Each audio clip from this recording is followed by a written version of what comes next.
and try and snag it like you're trying to grab a fish out of water. What I want to do is slide my hand down his leg and grab that ankle. It is very important from here. At no point am I ever going to let go of his ankle. A big mistake that people make here is this guy starts going nuts, checking your base, going for a triangle. The guy on top panics and lets go. Now you got a problem, okay? So once I grab this, I'm not letting go of his ankle.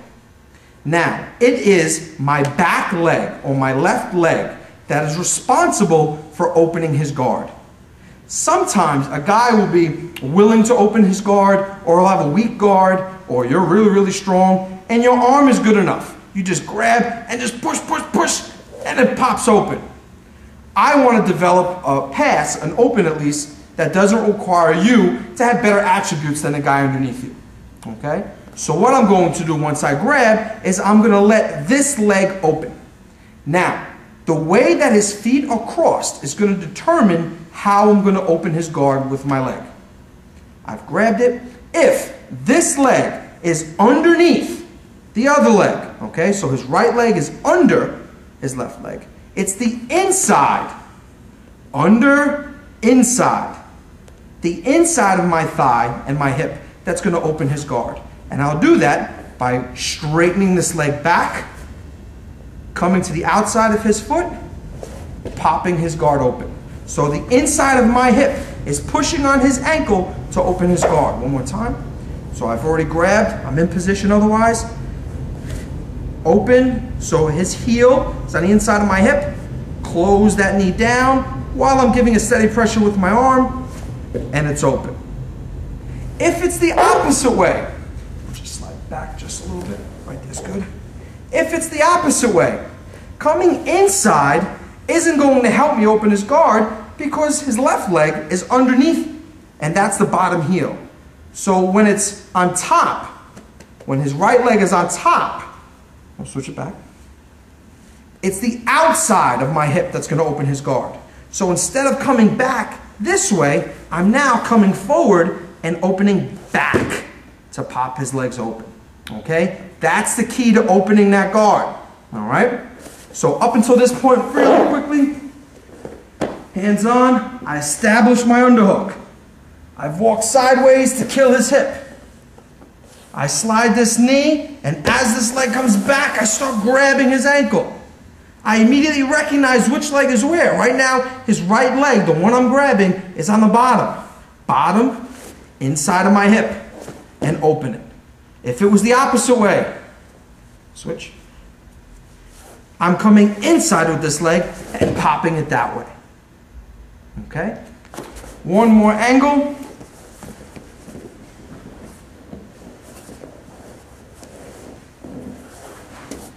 I'm in this position.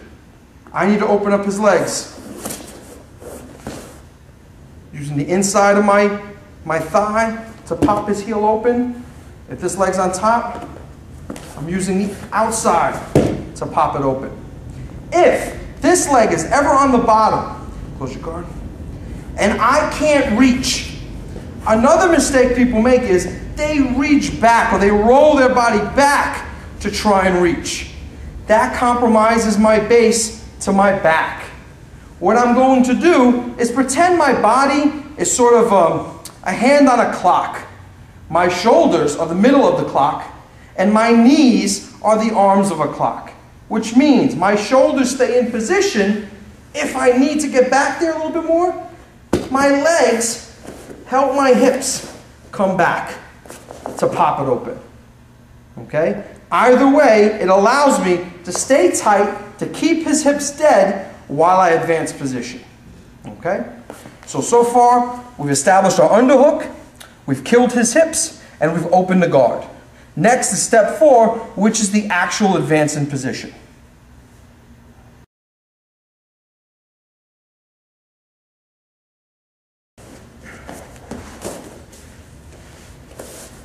Alright guys, here we are, we just finished step 3, we're ready for step 4. I have my underhook still, I have not let go of his leg, I did manage to open it. I'm still keeping a pressure on the inside of his leg, so he's not super mobile with his leg, nor is he mobile with his hips. because we have him on his side, I have to advance position. Now, some guys, MMA-wise, maybe you got wrestlers or good stand-up guys, they want to get up. They may go different directions. Me, I'd rather pass. I'd always rather pass the top side. I'm not just going to settle. I've done all this work. I'm not just going to settle for half guard. So what I'm going to do today is I'm going to show you how to get top side, and I'll let everything else, all those other positions, sort of happen on their own, because I'm just going to show you the ideal goal that we want to achieve with this pass. I've opened his guard. The next part, okay, is step hook. Step hook is my way of saying bringing this opposite leg over to a step while I'm using my inside leg, or what will be my trapped leg, to flip over the bottom of his leg. Okay? So what I mean by that is I'm using this back leg to create some momentum to allow me to come up on my bottom knee. I'm stepping over and I'm flipping my foot over his leg. So basically, my foot is taking the place of the grip I had on his ankle. As soon as I do that, the hand releases and is going to push the inside of his thigh down, and I'm simply going to hop my knee over his leg. I'm not going to lift this foot up in order to do that. I want to keep that foot down. Let go of his ankle, push, hop the knee, come around for my pass. So one more time. One more, probably 2, 3 more times. I'm in this position. I've managed to open. You may find that laying on your hip here, it's very hard for you to come up on this knee. So this leg is going to help us create some momentum. Push up on the knee, step, hook. Let go, push his thigh down, hop over, and there's your pass. So, we've managed to go through all 4 steps. We've established an underhook, we've killed the hip, we've opened the guard, and we've advanced position.